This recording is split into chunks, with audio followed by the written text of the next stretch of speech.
वेगळा विदर्भ झाला पाहिजे ही मागणी गेल्या अनेक काळापासून सुरू आहे। आज आपण या ठिकाणी उभे आहोत, आपण यशवंत स्टेडियमच्या समोर आहोत। यशवंत स्टेडियम ते थेट विधान भवनावरती हा मोर्चा निघणार आहे। आपल्यासोबत काही विदर्भवादी आहेत।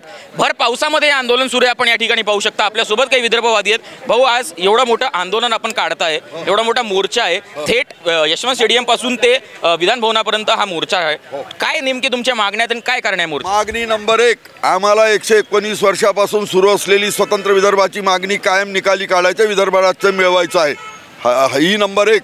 दुसरं, इथे रेल्वेचा प्रॉब्लेम आहे। रेल्वे सूट हे झालं नाही। ज्यांनी विदर्भ देतो म्हटलं, दिला नाही।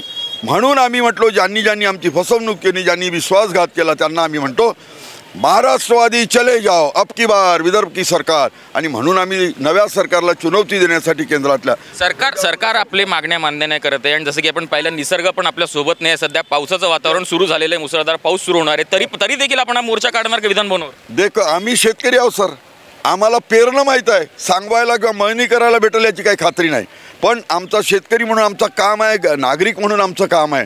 आणि सरकारला कॉम्पेल करायसाठी, भाग पाडायसाठी म्हणून पडत्या पावसात हे आंदोलन आहे।